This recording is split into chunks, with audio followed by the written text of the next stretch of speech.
మెడికోల stipend యాజమాన్యాలకు private వైద్య కళాశాలలో ఏటా 1000 కోట్ల స్కామ్ అట. చూడండి స్టైఫండ్లు కూడా ఎంత పెద్ద స్కామ్ చేస్తున్నారో చూడాలి. ఒక్కో స్టూడెంట్ నుంచి లక్షల్లో క్యాంపస్లోని బ్యాంకుల్లోని విద్యార్థులకు అకౌంట్లు ముందుగానే వారి నుంచి ఏటీఎం కార్డులు చెక్లు స్వాధీనం. స్టైఫండ్ పడగానే విత్డ్రా చేసుకున్న మేనేజ్మెంట్స్ నెలవారీ ఖర్చులకు ఇబ్బంది పడుతున్న స్టూడెంట్స్ ప్రశ్నించే వారికి బెదిరింపులు అంటూ చూస్తా ఉన్నాం. మెడికేల్ స్టైఫండ్ను యాజమాన్యాలు తీసుకుంటాయట. ఎంత దారుణంగా ఉన్నాయో ఒకసారి దీనిపైన ఈడీ పెద్ద ఎత్తున ఫోకస్ చేయాల్సిన అవసరం అయితే ఉంది. ఎన్ఫోర్స్మెంట్ డైరెక్టర్ రంగంలోకి దిగి అసలు నిజాలు బయట పెట్టాల్సిందిగా కోరుతా ఉన్నాం. రాష్ట్రంలో ప్రైవేట్ మెడికల్ కాలేజీల విద్యార్థుల స్టైఫండ్ యాజమాన్యాలు తీసుకున్నట్టు తెలుస్తున్నది.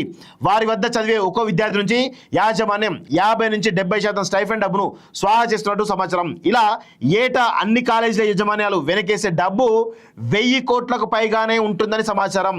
ఇక కొన్ని కాలేజీల యాజమాన్యాలు విద్యార్థులకు స్టైఫండ్ అసలే చెల్లించడం లేదనే ఆరోపణలు కూడా ఉన్నాయి.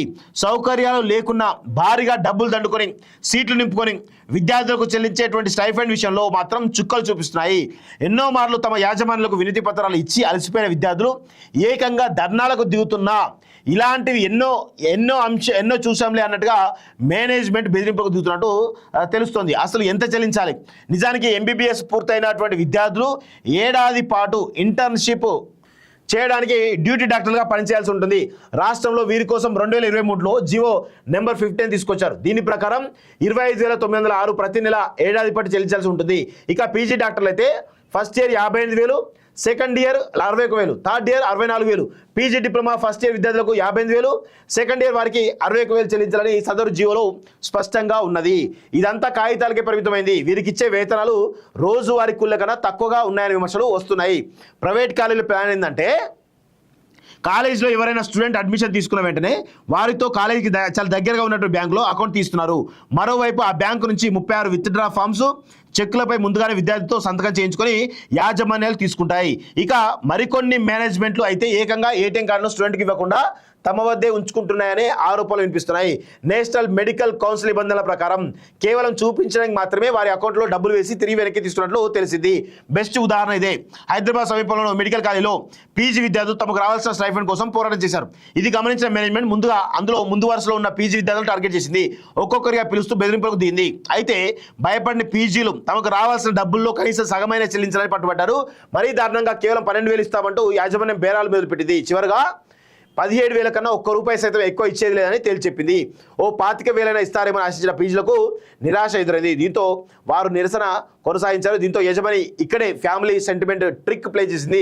విద్యార్థుల తల్లిదండ్రులకు ఫోన్ చేస్తూ వారి అబ్బాయి కనుక నిరసన దూరంగా ఉండకపోతే తీవ్ర పరిణామాలు ఉంటాయని, అందుకు సిద్ధంగా ఉండాలని, అనవసరంగా భవిష్యత్ నాశనం చేసుకోవద్దంటూ బెదిరింపులకు దిగింది. పేరెంట్స్ నుంచి కాల్ రావడం విద్యార్థులు ఆశ్చర్యపోయారు. కొందరు చేసేదేం లేక క్రమక్రమంగా నిరసనకు దూరమయ్యారు. దీంతో మిగిలిన వారిలో సైతం ధైర్యం సన్నగిలింది. మొదట 100 మంది నిరసన పాల్గొనగా చివరిగా 15 మంది మాత్రమే మిగిలారు.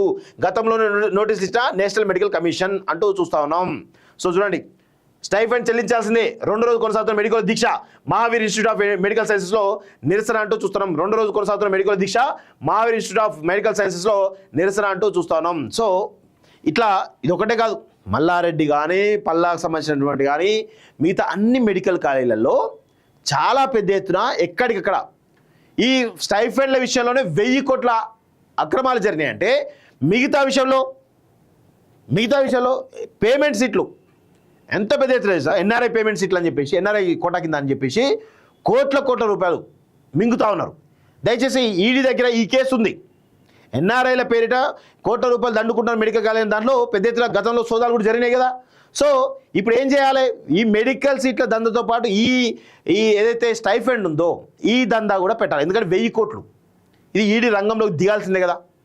దయచేసి ఈడీని ఈ కోణంలో కూడా విచారణ జరిపించాలని చెప్పేసి కూడా మేము కోరుతా ఉన్నాం. సో ఎంత దారుణంగా బెదిరిస్తారో చూడండి విద్యార్థులను. వాళ్ళు ఎంబీబీఎస్ విద్యార్థులు ప్రాక్టికల్ మార్క్స్ తగ్గిస్తాం, ఆ మార్క్ తగ్గిస్తాం, ఈ మార్క్ తగ్గిస్తాం అని చెప్పేసి పెద్ద ఎత్తున మెడికోలకు సంబంధించినటువంటి స్టైఫండ్ దొబ్బి తింటా ఉన్నారు ఈ మెడికల్ కాలేజీ యాజమాన్యాలు. సో దీనిపైన వెంటనే ఈడీ కానీ విచారణ సంస్థలన్నీ కూడా రంగంలోకి దిగాలి. ఈ ఎంత పెద్ద 1000 కోట్ల రూపాయల అక్రమాలు జరిగినాయి కదా, వాటిపైన నిగ్గు తేల్చాలని చెప్పేసి మేము కోరుతాను. వారికి పాపం ఏదైతే ఉందో వాళ్ళ స్టైఫండ్ ఇవ్వాల్సిందిగా, వారి స్టైఫండ్ వారికి ఇవ్వాల్సిందిగా మేము కోరుతా ఉన్నాం, డిమాండ్ చేస్తా ఉన్నాం.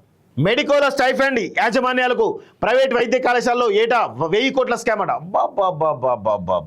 చూడండి స్టైఫండ్లు కూడా ఎంత పెద్ద స్కామ్ చేస్తున్నారో చూడాలి.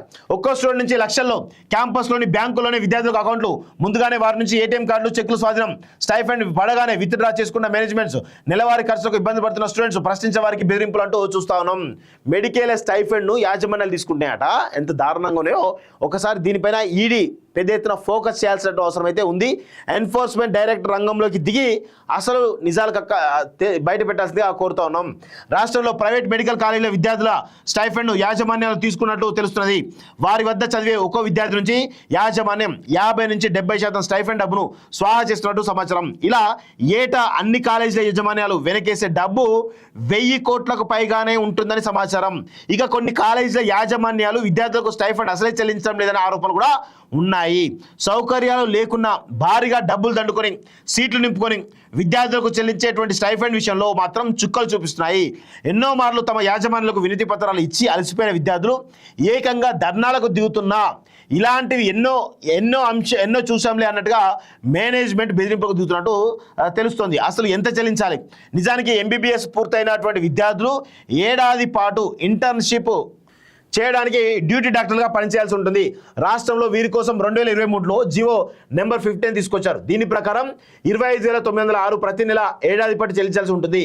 ఇక పీజీ డాక్టర్లు అయితే first year 58,000, second year 61,000, third year 64,000, PG diploma first year విద్యార్థులకు 58,000, సెకండ్ ఇయర్ వారికి 61,000 చెల్లించాలని సదరు జీవోలో స్పష్టంగా ఉన్నది. ఇదంతా కాగితాలకే పరిమితమైంది. వీరికి ఇచ్చే వేతనాలు రోజువారీ కూలీల కన్నా తక్కువగా ఉన్నాయని విమర్శలు వస్తున్నాయి. ప్రైవేట్ కాలేజీల ప్లాన్ ఏంటంటే కాలేజీలో ఎవరైనా స్టూడెంట్ అడ్మిషన్ తీసుకున్న వెంటనే వారితో కాలేజీకి చాలా దగ్గరగా ఉన్నటువంటి బ్యాంకులో అకౌంట్ తీస్తున్నారు. మరోవైపు ఆ బ్యాంకు నుంచి 36 విత్డ్రా ఫామ్స్ చెక్కులపై ముందుగానే విద్యార్థితో సంతకం చేయించుకొని యాజమాన్యాలు తీసుకుంటాయి. ఇక మరికొన్ని మేనేజ్మెంట్లు అయితే ఏకంగా ఏటీఎం కార్డును స్టూడెంట్కి ఇవ్వకుండా తమ వద్దే ఉంచుకుంటున్నాయనే ఆరోపణలు వినిపిస్తున్నాయి. నేషనల్ మెడికల్ కౌన్సిల్ నిబంధనల ప్రకారం కేవలం చూపించడానికి మాత్రమే వారి అకౌంట్లో డబ్బులు వేసి తిరిగి వెనక్కి తీసుకున్నట్లు తెలిసింది. బెస్ట్ ఉదాహరణ ఇదే. హైదరాబాద్ సమీపంలో మెడికల్ కాలేజీలో పీజీ విద్యార్థులు తమకు రావాల్సిన స్టైఫండ్ కోసం పోరాటం చేశారు. ఇది గమనించిన మేనేజ్మెంట్ ముందు వరుసలో ఉన్న పీజీ విద్యార్థులు టార్గెట్ చేసింది. ఒక్కొక్కరిగా పిలుస్తూ బెదిరింపులకు దిగింది. అయితే భయపడిన పీజీలు తమకు రావాల్సిన డబ్బుల్లో కనీసం సగమైన చెల్లించాలని పట్టుబట్టారు. మరీ దారుణంగా కేవలం 12,000 ఇస్తామంటూ యాజమాన్యం బేరాలు మొదలుపెట్టింది. చివరిగా 17,000 కన్నా ₹1 సైతం ఎక్కువ ఇచ్చేది లేదని తేల్చెప్పింది. ఓ 25,000 ఇస్తారేమని ఆశించిన పీజీలకు నిరాశ ఎదురైంది. దీంతో వారు నిరసన కొనసాగించారు. దీంతో యజమాని ఇక్కడే ఫ్యామిలీ సెంటిమెంట్ ట్రిక్ ప్లే చేసింది. విద్యార్థుల తల్లిదండ్రులకు ఫోన్ చేస్తూ వారి అబ్బాయి కనుక నిరసన దూరంగా ఉండకపోతే తీవ్ర పరిణామాలు ఉంటాయని, అందుకు సిద్ధంగా ఉండాలని, అనవసరంగా భవిష్యత్ నాశనం చేసుకోవద్దంటూ బెదిరింపులకు దిగింది. పేరెంట్స్ నుంచి కాల్ రావడం విద్యార్థులు ఆశ్చర్యపోయారు. కొందరు చేసేదేం లేక క్రమక్రమంగా నిరసనకు దూరమయ్యారు. దీంతో మిగిలిన వారిలో సైతం ధైర్యం సన్నగిలింది. మొదట 100 మంది నిరసన పాల్గొనగా చివరిగా 15 మంది మాత్రమే మిగిలారు. విదేశాల్లో ఉన్నత విద్యను చదువుకోవాలని అనుకుంటున్నారా? అయితే వెంటనే ఫ్లైగ్రాడ్ ఓవర్సీస్ ఎడ్యుకేషన్ కన్సల్టెన్సీని సంప్రదించండి. మీ విదేశీ కలలను సాకారం చేసుకోండి. ఫ్లైగ్రాడ్